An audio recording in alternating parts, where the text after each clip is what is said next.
Bonjour Frédéric, bienvenue. Bonjour Marc, plaisir de te voir.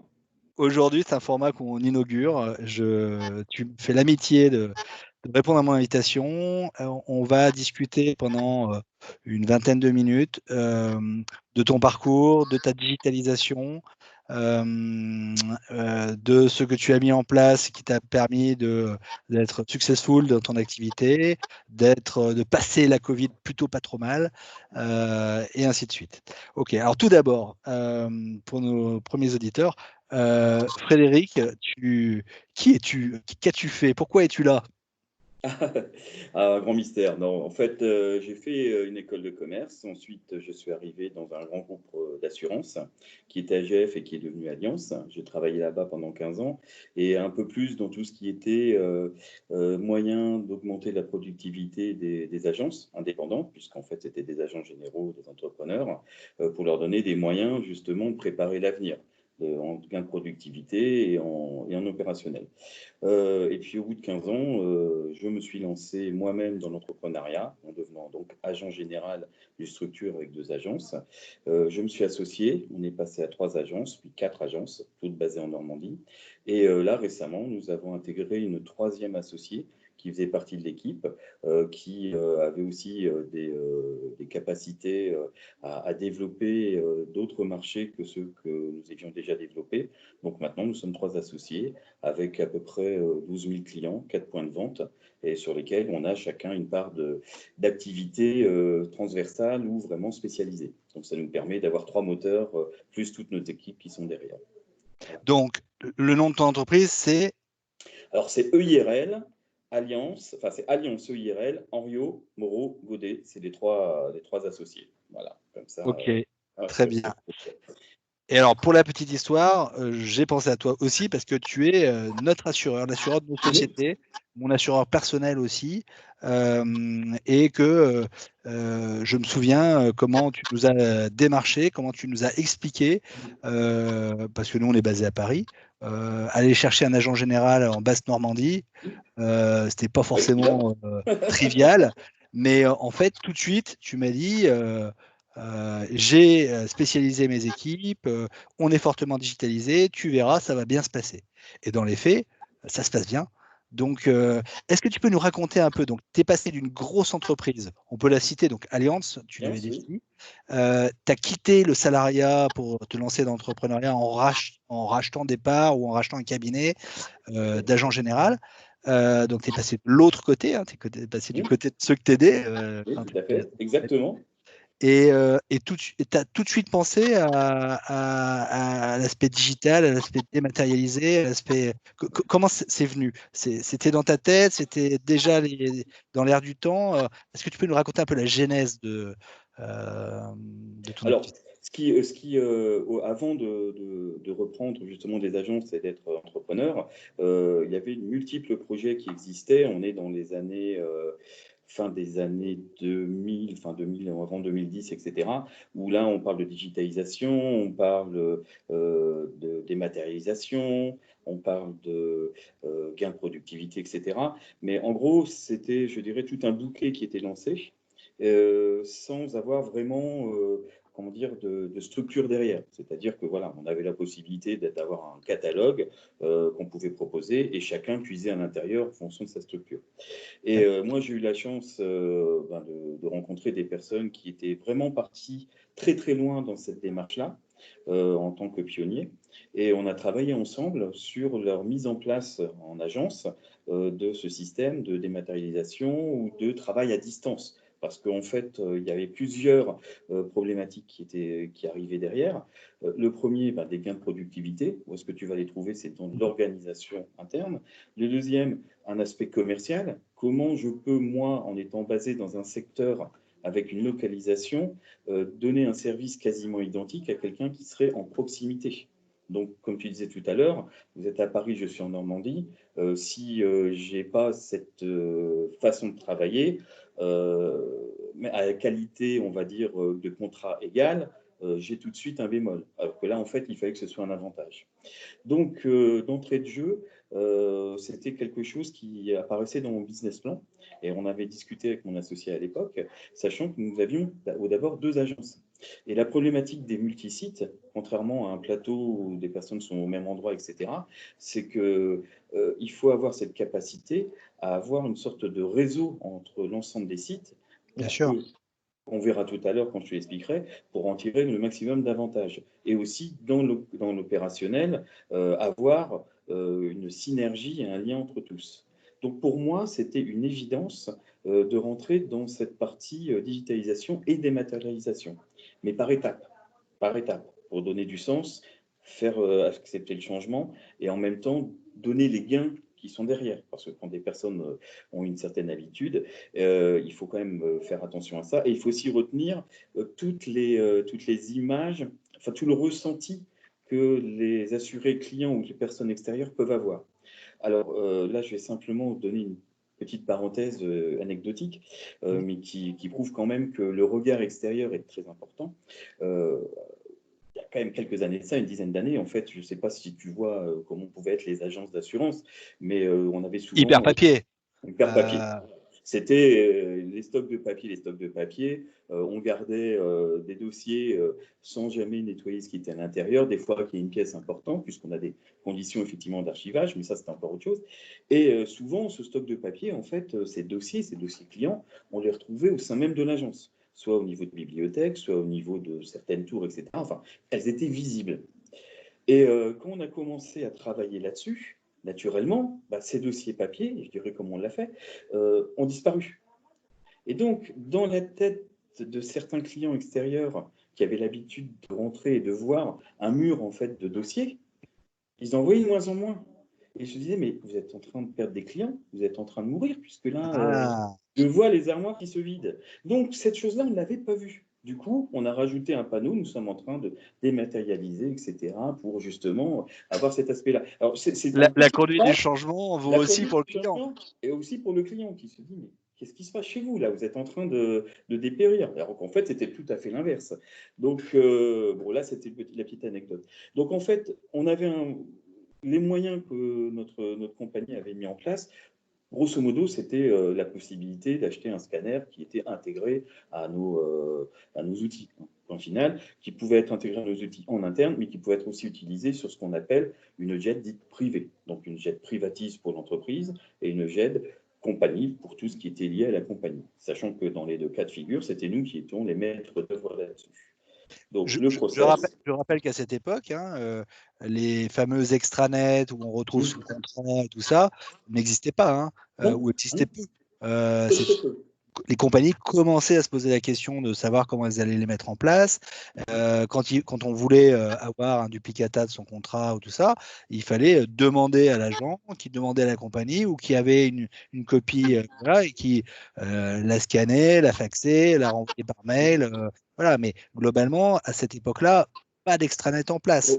Dans 80% du temps, c'était un envoi papier. Il faut être très clair, c'était un duplicata papier qui se faisait pour différentes raisons et qui, en fait, devait remplacer à un moment donné l'original parce que le client avait perdu sa carte verte, avait perdu un document, etc. Mais il n'avait aucun moyen que ce soit lui-même de trouver le document ailleurs et de le recevoir en dématérialisation. C'est très peu courant. C'était pas encore quelque chose qui était rentré dans les mœurs. Et aussi pour des soucis d'équipement qu'on verra tout à l'heure. Donc en fait, quand on est arrivé sur ces agences, c'était l'un des vecteurs principaux qu'on avait choisi en termes d'organisation, donc qui aussi mettait en place une organisation au niveau des personnes, mais ça dans un deuxième temps.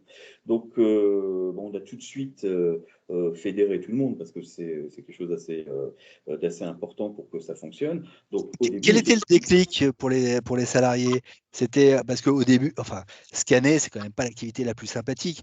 Comment vous leur avez vendu l'idée qu'il y alors on aurait l'a un fait en gain deux temps. pour eux, en fait? On l'a fait en deux temps. Le frein qui était là, effectivement, c'est pas. D'abord, c'était est-ce qu'il fallait prendre l'encours ou simplement ce qui arrivait en nouveau. Nous, on a décidé de prendre l'encours. L'encours, pour te donner un exemple, avec 13 000 clients, on en avait moins à l'époque, mais malgré tout, si on en prenait, on va dire 8 000, c'est au moins un contrat, c'est 6 pages.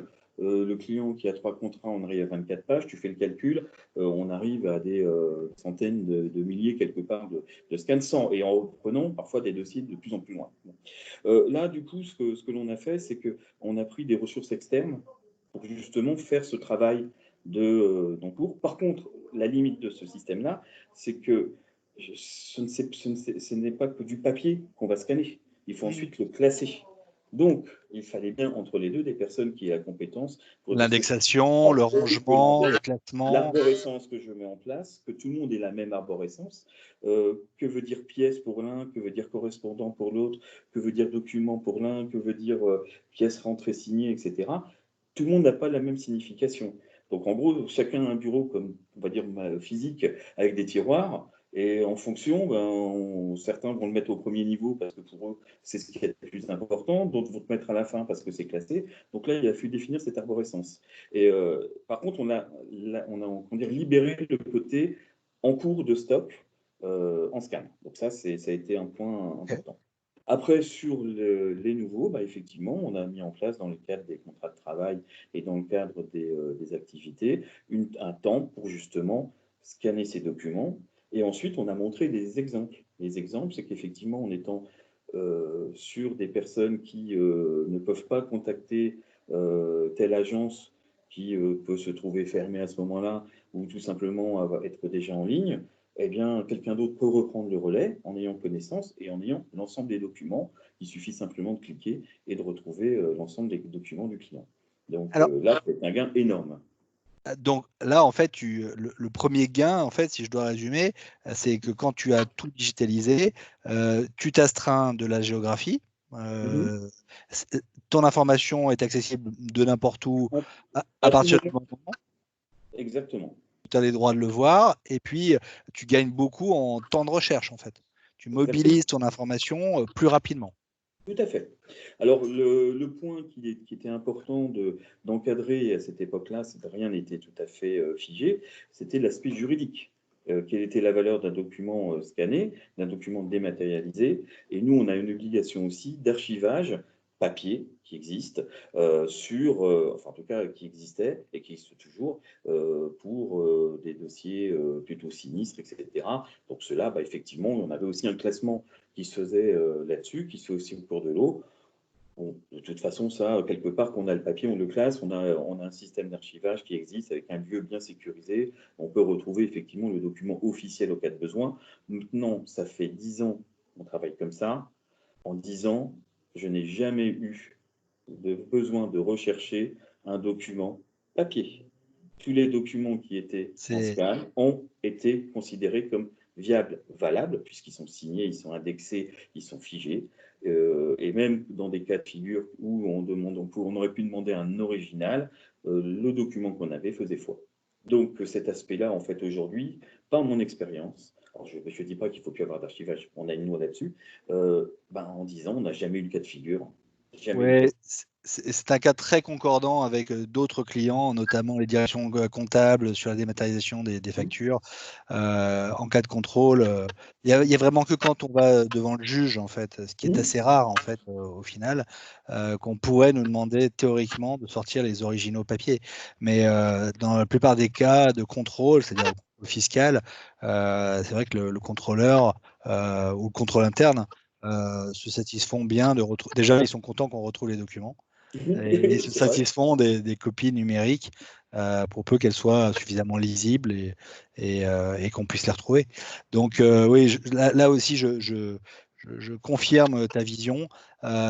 Tu es bon élève, tu fais ton archivage physique, mais ça fait 10 ans que tu n'y as plus accès, quoi. Enfin, que tu n'y as plus recours, en Je fait. n'ai plus recours, je n'ai jamais eu recours là-dessus.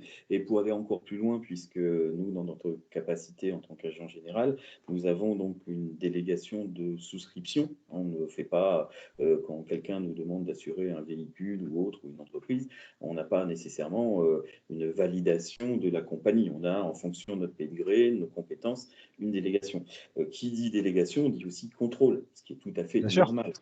Euh, le fait d'avoir tout dématérialisé nous permet de travailler par envoi de fichiers directement par rapport à quelqu'un qui est de la compagnie qui n'a plus besoin de se déplacer, qui reçoit tous les éléments, qu'il trouve conformes, et on a un gain de temps énorme. En fait, on passe plus de temps sur les éventuelles formations ou pédagogies ou éléments sur lesquels il peut y avoir des points d'attention puisqu'on a affaire à des personnes qui travaillent sur toute la France, que de simplement est-ce que vous avez le papier, je ne le retrouve pas, etc. Et là, c'est un gain de temps extraordinaire. On ne peut rien perdre. On ne peut rien perdre. Et pour aller un peu plus loin par rapport à ça. Donc là, tu pointes du doigt un autre gros bénéfice lié à la dématérialisation et l'archivage des documents, qui est la traçabilité, la facilitation du contrôle, même du contrôle à distance, en fait. Hein. Tout à fait. Donc d'une certaine forme d'excellence opérationnelle, en fait. Exactement. Donc, Exactement. du coup, les missions de contrôle sont faites plus vite, plus de missions de contrôle peuvent être effectuées, et la compagnie est plus sereine dans le fait que vous êtes une agence bien tenue, en fait. Exactement. On a à la fois le côté administratif qui est très bon. Ensuite, on prend qualité de souscription aussi, mais ça, c'est un autre débat. Mais en tout cas, tous les éléments sont là. Et en plus, transparent. C'est-à-dire qu'on n'a qu'à les prendre de notre fichier et à les transmettre de façon sécurisée pour que le tiers puisse faire son travail. Donc à ce niveau-là, c'est une façon aussi, on verra un peu plus tard l'un des objectifs qu'on a pu obtenir pendant le Covid, au travers de ces éléments qu'on va mettre bout à bout. Pour revenir sur l'aspect effectivement géographique, etc., il ne faut pas oublier les aléas. Donc, on parlera du Covid tout à l'heure, mais avant le Covid, ce qui nous a fait accélérer encore notre démarche, dans l'esprit d'être une possibilité d'être en nomadisme, a été lié d'une part à un développement qu'on a pu faire sur des sites comme Paris, Lyon, etc., où là, on a développé ce qu'on appelle des points de contact, c'est-à-dire effectivement une agence non pas physique, mais une personne avec un ordinateur qui a tous les fichiers, tous les éléments et qui peut répondre à chaque demande des clients comme s'ils étaient chez eux, quoi, comme dans leur salon et autres. Donc, quelque part, c'était la dématérialisation, la digitalisation, mais physique. C'est-à-dire que là, on n'a pas quelqu'un avec le dossier. Et on a eu en Normandie un événement en 2013, en mars 2013, qui a un peu frappé les esprits. On a eu une énorme tempête de neige qui a monté quand même dans notre région. C'est quand même bizarre, c'est pas là où on était les plus censés être touchés, avec quand même pendant plus de 8 jours des accès aux routes totalement impraticables. Mais impraticables, c'était entre 80 et 1 mètre 80 cm, 1 mètre de neige. C'était pas simplement un petit exercice. Et donc, du coup, impossibilité physique de rejoindre les agences. Et en parallèle, énormément de déclarations sinistres, puisque plein de dégâts électriques, des dégâts de voitures, des véhicules complètement perdus au milieu de nulle part, puisqu'en fait, ils étaient mobilisés. Et là, on était quelques-uns, on était deux, à avoir la possibilité de travailler vraiment en nomadisme. On n'avait pas développé en fait la partie PC portable sur les équipes. Et donc nous avons pu travailler en ayant l'ensemble des dossiers sur place, mais une partie de nos équipes n'avaient plus accès de toute façon aux agences et n'avaient pas les moyens physiques de travailler de cette façon-là. Donc ça nous a poussé à une autre phase qui est de dire la dématérialisation, c'est bien, la digitalisation, c'est bien. Maintenant, on va le faire partout. C'est-à-dire qu'en fonction des règles effectivement sociales et autres, chacun peut avoir son PC portable, enfin en tout cas les référents, on en parlera tout à l'heure, puisque tout le monde n'est pas concerné par ça, il y a des tâches qui sont en agence. Les référents peuvent aussi avoir leur PC portable et avoir un accès sécurisé sur ce fichier sans qu'il y ait d'autres points derrière. Donc, suite à cette tempête de neige de 2013, vous avez intégré dans votre logique d'agents généraux qu'une partie de la continuité d'activité, du plan de continuité d'activité, était liée à l'accès à vos ressources informatiques dématérialisées. Donc, vous avez pris comme mesure d'augmenter le nombre de points pour les personnes clés avec j'imagine, de l'équipement informatique, de l'accès réseau, de l'accès VPN peut-être. Enfin, Des aspects sécurisés, que ce soit pour le matériel physique, pour éviter effectivement qu'il y ait une perte, avec des mots-clés, des mots de passe, etc., et l'impossibilité à un tiers d'accéder à certaines données, ça c'était totalement impossible, et des aspects sécurisés aussi d'un point de vue VPN et autres, qui permettaient à chacun, alors, pas tous les jours, mais en tout cas en cas d'alerte, de blocage technique et autres ou météorologique, d'avoir la possibilité de pouvoir emporter ce PC et de travailler à distance. Donc, de ne plus avoir avoir ce qu'on va voir tout à l'heure avec l'histoire du Covid, avec ce qui s'est passé, des freins à l'activité ou en tout cas au service qu'on peut rendre.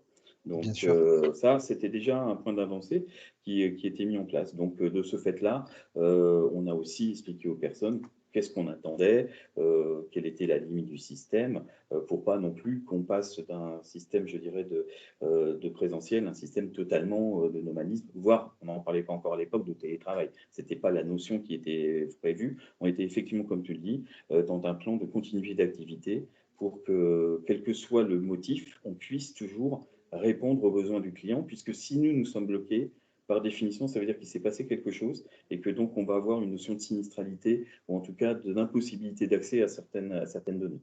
Donc là, il était très, très important pour nous de pouvoir garder cet aspect et cet atout majeur par rapport à d'autres. Ok. Quand tu as repris tes 2 premières agences, elles étaient spécialisées ou elles étaient généralistes? Est-ce Alors, que la digitalisation a amené une spécialisation de tes différentes agences? dans un premier temps, on était dans la phase chantier, c'est-à-dire on mettait en place tous les outils. On n'avait pas nécessairement de spécialisation dans un tout premier temps. On avait plutôt une question d'appétence, on va dire, de certaines personnes. Les missions ne pouvaient pas encore être déportées d'un point de vente à un autre. Avec la digitalisation et la dématérialisation, en fait, on a gagné en productivité, ce qui nous a permis d'accentuer les formations. Le plein de temps administratif et autres était plutôt parti de ce côté-là. Et du coup, on a toutes les spécialisations validées par la compagnie par un label, c'est-à-dire que ce sont des formations, ce sont des examens, ce sont des preuves à Ok. donner, ensuite de la qualité de souscription, que ce soit sur le retail, donc tout ce qui est clientèle de particulier, dans toute la démarche, que ce soit de la prévoyance, la mutuelle, l'auto, l'habitation, mais y compris sur tous les domaines d'entreprise, les domaines les plus pointus de cyber-risque, de responsabilité civile, de flotte, etc. Donc, tous ces labels ont été mis en place avec un système qui est de se dire aussi que on va renforcer par rapport à nos référents dans les points de vente des spécialisations, puisque de toute façon, comme tout est en réseau, tout est lié et tout est dématérialisé, on n'a pas besoin d'avoir les compétences dans toutes les agences. Il suffit d'en avoir au moins 2 qu'on peut répartir. L'autre point important, c'est le transfert de charge d'activité. On ne peut pas définir, même si on fait un historique, quel est le poids d'une activité si, par exemple, je prends une notion de sinistre. Une tempête, ça va sur la Normandie. Je peux très bien voir un site plus touché que l'autre. Et il faut bien que je puisse reporter une partie de cette activité sur une autre. Et on a un principe de contribution qu'on peut réaliser puisque tout le monde, effectivement, a un accès global sur ces éléments et n'a pas besoin physiquement d'avoir les pièces entre les mains. Donc ça va jusqu'à l'expert qui, lui, a besoin d'avoir tous ces documents. Il sait très bien qu'il pourra les trouver avec ce système-là. Et quelle que soit la personne, il y a un référent qui existe avec la compétence. Maintenant, l'accès à la donnée validée, certifiée avec l'autorisation, il a une amplitude beaucoup plus large que s'il y a une seule personne qui gère un seul client avec un dossier. Donc tout le monde s'est spécialisé au niveau des agences, des référents et la possibilité de déporter ou de faire des transferts d'activités en fonction du stock d'activités des uns et des autres. C'est l'avantage que l'on peut avoir dans ce côté de notre activité, mais aussi dans l'aspect dématérialisation. Ok. Et les gains de productivité que tu as réalisés à l'époque, tu sais, les gains de productivité, une fois qu'on les a, si ça ne se détériore pas, on les considère comme acquis, hein. Donc, mais tu as réutilisé ce temps additionnel pour faire de la formation, pour développer tes compétences, pour être plus réactif face aux clients.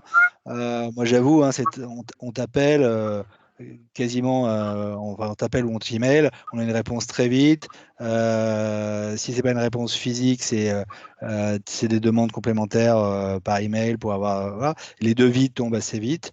Tu es toujours assez compétitif. C'est pas pour te flatter, mais globalement, il y a une tournure d'esprit du cabinet vers je délivre rapidement la bonne information au client. Et tu penses que c'est l'outil informatique aussi ou c'est aussi de la culture d'entreprise?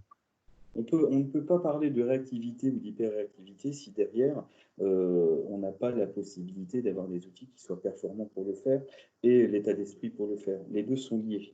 Maintenant, quelqu'un qui va avoir la volonté d'être hyper réactif, on va revenir derrière. Si on doit travailler avec un fax et un téléphone à touche et chercher dans un agenda quelque chose et aller imprimer, recopier, envoyer ne serait-ce qu'un courrier, on peut dire que chacun va voir midi à sa porte, mais la notion de réactivité n'est pas la même, alors qu'aujourd'hui, on a tous ces outils-là. Et en fait, le principe que l'on a mis en place dans nos agences, c'est que tout ce qu'on doit mettre en place doit être au service, effectivement, de notre façon, de notre organisation, pour avoir un bien-être dans cette activité-là, et en même temps une grande satisfaction vis-à-vis de l'ensemble de nos clients et de nos assurés, pour que le dossier assurance, il sorte de leur esprit en se disant j'ai besoin de ce document-là ce matin, ne serait-ce que pour récupérer mon véhicule, ou parce que j'ai un doute, ou parce que je viens d'avoir un sinistre.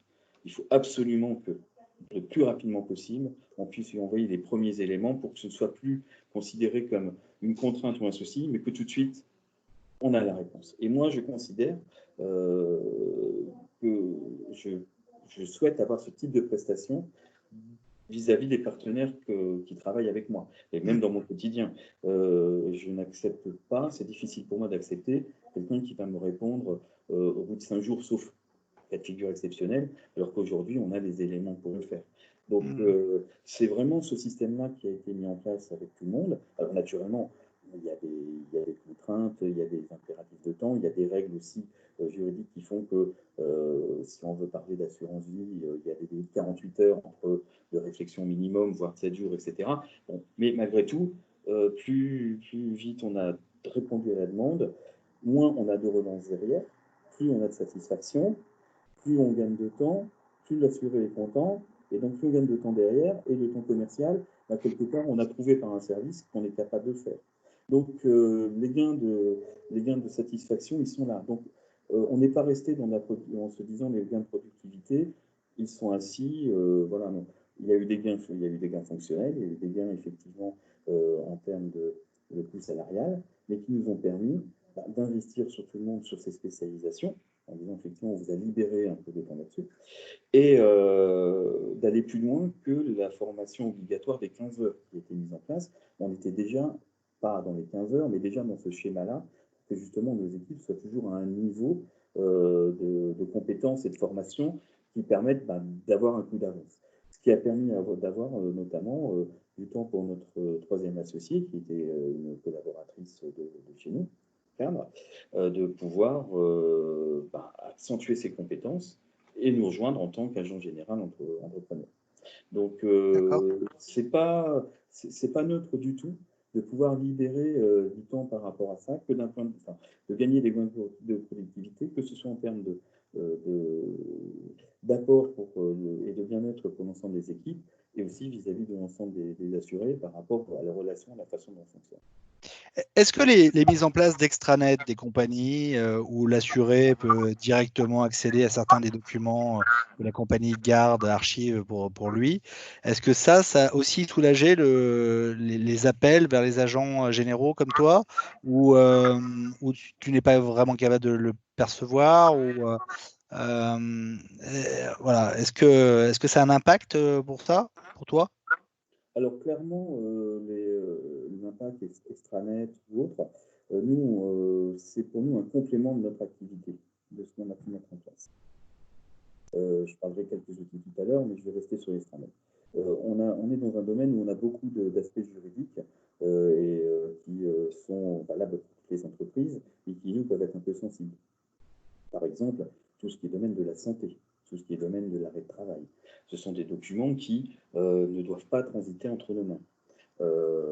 Par contre, pour beaucoup d'assurés, le fait d'avoir quelqu'un de physique avec une agence est un moyen de lui transmettre ces éléments pour les retransmettre vers un siège, un médecin conseil, etc. Bon. Le fait d'avoir développé ces plateformes extranet va permettre aux assurés de pouvoir déposer ces documents, de leur expliquer comment faire, voire d'aller retrouver certains documents dont ils ont besoin, d'attestation, etc. Mais dans 90% des cas, ce sont des outils. Ce n'est pas une démarche qui est faite de façon directe par l'assuré. En général, il nous contacte en nous disant voilà ma problématique. Et tu l'orientes? Et je peux l'orienter en lui donnant les possibilités, en disant d'un point de vue légal, ça je ne peux pas faire, puisqu'il y a une règle. Maintenant, voici les notions que vous pouvez avoir, le courrier classique, l'envoie sur une plateforme, l'envoie par extranet, et dans les cas d'attestation ou autre, effectivement, on peut vous rendre ce service, mais sinon, vous pouvez le retrouver là-dessus. Donc, c'était à nous aussi de donner les voies par rapport à ça. Ça ne se fait pas naturellement. Les personnes ont besoin d'avoir un contact, quel que soit le besoin, et à nous d'orienter avec les outils qu'on peut avoir. Après, en fonction des éléments qu'on a pu donner, quelqu'un qui a trouvé que le système fonctionnait très bien pour regarder ses remboursements, pour regarder l'état des contrats qu'il peut avoir, il les consulte, etc. Mais on est vraiment dans une phase de consultation. Je prends un document, je remets un document. On n'est pas dans la phase d'explication ou de besoin de conseils qu'il peut avoir derrière. Donc, c'est un outil qui nous fait gagner du temps, mais c'est un outil. Ça ne remplace absolument pas toute la démarche qu'on a autour. Ok. Tu connais mes dadas sur la dématérialisation, le scanning et tout ça, mais de plus en plus, je milite aussi pour ce qui est la non-matérialisation, notamment avec la signature électronique ou les outils ou la complétude du dossier, ou si on peut éviter le passage en papier, ben, quand même, on fluidifie et on assure les choses. Est-ce que c'est quelque chose que vous attendez encore? C'est quelque chose que vous avez déployé? C'est quelque chose qui est en cours de déploiement? C'est l'actualité pour toi C'est totalement l'actualité, c'est même déjà un peu une actualité qui est derrière nous, je dirais, puisque là on va aller encore plus loin. Une fois qu'on est passé effectivement sur le scanning, on a encore ce support papier. Alors ce support papier, il peut être un peu culturel. C'est le côté un peu je me rassure, j'ai un papier, je découvre, je le mets sur une table, voilà, bon bref. Il y a aussi un aspect, on va dire, d'environnement des assurés, pour ceux qui sont plus ou moins équipés sur la dématérialisation ou rassurés là-dessus. Donc là, c'est un peu comme toutes les démarches. On a toujours des strates qui se mettent en place. Les adresses mail, par exemple, de clients, on sait très bien que aujourd'hui, quasiment tout le monde en a une, et il reste une partie de la population qui n'y a pas accès. Et là, il faut respecter cette partie-là, parce qu'effectivement, on ne va pas leur changer tout l'environnement en passant par des mails, etc. Moi aussi, cette réflexion-là est arrivée en se disant c'est bien de dématérialiser, c'est bien de scanner, mais déjà d'une part, ça prend avec tout un temps par rapport aux collaborateurs. Ils récupèrent derrière, mais dans un premier temps, il y a bien cette démarche. Deuxièmement, j'ai une impression, des consommables, etc. Voilà. Et pourquoi ne pas aller dans la démat la plus avancée possible en n'ayant plus du tout cette notion d'impression, puisque tout est valable. Donc maintenant, on a développé, maintenant ça fait 3 ans, 3-4 ans de mémoire, où on a développé notamment la signature électronique, qui permet effectivement d'envoyer l'ensemble des documents, y compris des droits, etc., signés par le client et validés par nous. Donc, qui ont une valeur juridique, qu'on retrouve, qu'on reclasse, et qui sont éternels quelque part, avec tous les visas derrière, et qui ont été validés par notre compagnie. On ne peut pas travailler avec des prestataires qui ne seraient pas considérés comme validés, puisque ça reste des documents officiels. De l'autre côté, il faut savoir que les compagnies, en tout cas la plupart fonctionnent de cette façon-là, même toutes, quand elles déploient des process, elles les déploient sur des lignes de produits. On peut parler de transversalité, mais le système informatique de bout en bout va du système de souscription, d'enregistrement, voire jusqu'à la signature électronique. Sauf que ce ne sont pas les mêmes process. Donc un client peut très bien se retrouver, si on agit de cette façon-là, avec 4 types de signatures électroniques différentes en fonction du produit qu'il a pris. Parce que quelqu'un va prendre une validation par SMS, l'autre par mail, l'autre par une signature papier, l'autre va lui demander une carte d'identité, l'autre va lui demander simplement un numéro de contrat en fonction du truc.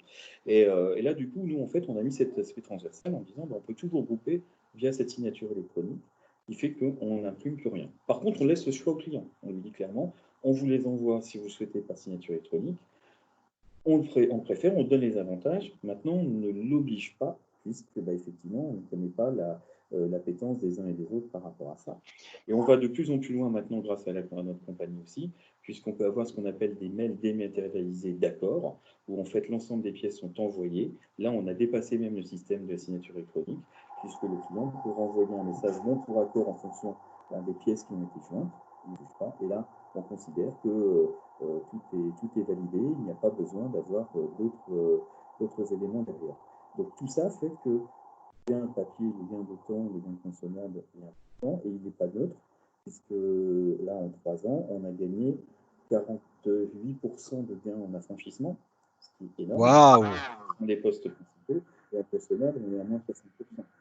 Consommable, c'est papier, imprimante, encre, etc. Et je ne parle pas des gains en termes de temps de travail par rapport à ça. Puisque là, on est encore plus dans une côté instantané, puisque là, la personne reçoit, en général, elle rend tout de suite. Et tout le monde est rassuré. Donc là, là-dessus, c'est bien de rentabilité. Et le côté, effectivement, on n'est plus du tout dans la notion papier. C'est notre objectif, le papier. Il essaie Ok. de Écoute, c'est hyper intéressant. Ça, c'est le day-to-day. Tu l'as dit, c'est déjà plus tellement l'avenir, c'est déjà le présent. Cette année était un peu spéciale. On a vécu un tremblement de terre avec la Covid. Comment vous y avez fait face en tant qu'assureur à distance? Donc, du coup, j'imagine que tu avais appris de 2013, tu avais appris les contraintes, mais comment ça s'est passé pour vous? Quel retour d'expérience terrain? Le retour d'expérience que l'on a pu avoir, alors là, je vais vraiment rester purement dans le côté organisation, hein, pas sur l'aspect qu'on a tous vécu par rapport à cette situation inédite et dramatique.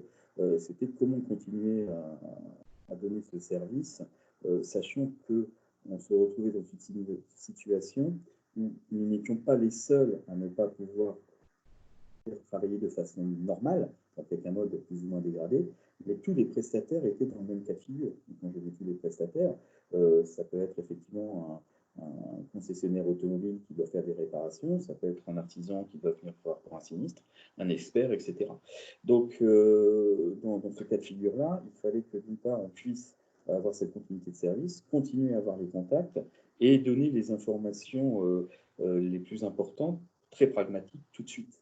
Donc ça s'est en fait mis en place avec nos référents d'agences qui pouvaient effectivement avoir accès, puisque nos agences n'avaient pas le droit de recevoir du public, et en fonction de différentes personnes, tout le monde ne pouvait pas avoir accès aux données. Et avec nos référents, donc, nous avons pu travailler en télétravail pour donner satisfaction à nos clients qui se posaient des questions légitimes sur des cas de situation qu'ils pouvaient avoir, sur des experts qui avaient besoin d'éléments pour faire des visio-expertises, donc des contrats, des plans, des photos, etc., que nous on possédait, et voir même du soutien à certains prestataires qui ne retrouvaient plus du tout les éléments, puisque ces éléments-là étaient en forcerie de facturation haute dans leur commerce, ou dans leur magasin, ou garage, ou ailleurs. Et là, tout cet aspect en fait physique, il y a eu une véritable prise de conscience en se disant que à partir du moment où je ne peux plus me rendre sur mon site pour récupérer des documents et travailler, même si je suis en télétravail, qu'est-ce que je peux faire puisque j'ai rien, puisque je n'ai pas, j'ai aucun élément pour le faire. Nous, en fait, nos bureaux étaient chez nous. Voilà. Et on a mis en place les lignes téléphoniques, les transferts nécessaires, tout ce qui était nécessaire pour que le client puisse respecter à la fois la vie privée de nos collaborateurs référents et en même temps avoir l'aspect professionnel. Et à tout moment, on pouvait répondre par rapport à l'ensemble des éléments qu'on avait, puisque derrière chaque client, chaque fiche client, on avait l'ensemble de son dossier qui n'est pas arrêté le jour du Covid. C'est-à-dire que tout ce qui s'était passé auparavant, que ce soit en termes de sinistre, de souscription, de succession, etc., s'est arrêté le 17 mars. Tout ça, c'était en cours. Il fallait bien qu'on puisse continuer à suivre avec nos clients ce qui se passait, en trouvant les bonnes personnes et en même temps en ayant, nous, les éléments. Ce qu'on n'aurait jamais pu réaliser si nous n'avions pas eu ni la dématérialisation, ni la capacité de pouvoir travailler de cette façon-là, et sans avoir même cette culture de pouvoir trouver les documents, de vérifier à qui je les envoie, etc. Et pour nous, en fait, ça a été un travail très important, puisque c'était naturellement moins important pendant cette période-là. Et on a eu des retours de l'ensemble des assurés très satisfaits, puisqu'à aucun moment on a fait défaut. On a toujours pu répondre à toutes les demandes qui ont été formulées, que ce soit pour eux, que ce soit pour les experts, que ce soit pour des personnes de la compagnie qui étaient elles-mêmes Donc pour nous, ça a été une période de charge de travail différente, parce que là, effectivement, la notion d'explication ne peut pas se faire face à face, effectivement, mais tout le monde avait encore ce lien en réseau, ce ce qui nous a même quelque part renforcé, puisque contrairement à certaines entreprises où on avait une somme d'entités, nous, en fait, on avait toujours notre groupe, puisqu'on travaillait chacun sur les dossiers des autres en fonction de notre spécialisation, nos compétences et des éléments qu'on a pu avoir. Donc, pour nous, cette période-là, grâce à ça, on a pu la passer sans détériorer la relation client qui était nécessaire à maintenir, et en donnant que de l'aspect positif. Et ça nous a renforcé d'ailleurs dans pas mal de réflexions pour aller encore un peu plus loin sur la méthode de travail, le fait de pouvoir être un peu plus, parfois pas en back-office, mais un peu plus sur l'organisation, et ça nous donne d'autres voies encore derrière. Frédéric, c'est un super témoignage. Merci d'avoir participé à cette séquence un peu originale. Si tu veux. Oui, vas-y. Et je me permets simplement de te rajouter, puisque justement, quand je te parlais d'organisation, de liens, etc., il y avait une chose qui me tenait à cœur, mais qu'on n'avait pas eu, je dirais, le temps, à un moment donné, de remettre dans l'ordre. C'était un label qu'on souhaitait avoir, le label responsabilité sociale et environnementale, donc le label RSE. Donc, qui entraîne chez nous effectivement les mises en place de dispositions vis-à-vis de nos équipes, et aussi au niveau de tout ce qui est environnement. Et le fait d'avoir pu mettre ça en place nous a donné un label avec une note très importante, au-dessus de 90 sur 100, il faut savoir, en termes de points, et nous permet effectivement de pouvoir avoir d'autres marchés derrière et de continuer notre objectif de gain effectivement dans la qualité de notre travail, mais aussi de gain sur tout ce qui est environnement, puisque pour nous le principe c'est pas de limiter des déchets, c'est de pas en créer. Si déjà je ne crée pas de papier ni d'éponge consommable, mon gain il est là. Et donc on va continuer à travailler là-dessus, et on est sur un chantier aujourd'hui qui est important, sur lequel on va apporter une contribution toujours dans ce cadre RSE de dématérialisation. Ça paraît un peu anodin, mais ça représente des millions de documents. Ce sont ces fameuses attestations qu'on appelle les cartes vertes. Ah là. Automobile sur lequel c'est le seul qu'on peut dématérialiser pour permettre à quelqu'un de récupérer un véhicule, mais qui n'a de foi que si on a ce fameux document instantané. Or, il faut savoir que pendant le Covid, et on avait travaillé là-dessus, la question se posait vis-à-vis des assurés, c'est comment envoyer quelque chose si je n'ai pas la possibilité d'imprimer ce document officiel, comment lui peut le recevoir, sachant que du fait du Covid, les contraintes de poste étaient différentes. Et donc, il y a eu création d'un document d'abord dématérialisé, spécial pendant cette période, qui permettait à toute personne de l'enregistrer, de l'envoyer, qui avait une validité, notamment pour toutes les personnes au niveau de tout ce qui était services prioritaires, santé, etc., où il y avait quand même cette notion-là. Et du coup, on va aller peut-être un peu plus loin, mais là, c'est une autre réflexion, pas que de mon ressort, mais sur lequel on peut se dire, faisons disparaître totalement ce papier, puisque quelque part, on a des plaques d'immatriculation qui sont maintenant identiques pour tout le monde, qui sont référencées en préfecture, et sur lesquelles on peut avoir l'indication qui est une assurance. Génial. Donc, vous lancez prochainement un service de web service pour vérifier l'adéquation assurance plaque d'immatriculation. En tout cas, ça existe déjà, mais ça existe d'un point de vue, on va dire, plutôt pénal, dans le sens vérification qu'il y ait bien une assurance derrière. Donc, c'est ce qui se passe. Et là, il faut vraiment qu'on aille dans ce sens-là. Ce n'est pas neutre. Nous, ça représente 8 000 courriers, voire 16 000 en fonction des modifications de véhicules par an, multiplié par l'ensemble des agences, l'ensemble des compagnies. C'est un volume très important. Ce petit papillon qui est là. C'est énorme. C'est énorme. Et donc, là, ça fait partie des incompressibles aujourd'hui sur lesquels on est en train de travailler, parce que là, on n'a pas encore cette validation. Donc, voilà. Donc, rendez-vous dans, j'espère, quelques mois ou une année pour annoncer une bonne nouvelle à ce niveau-là.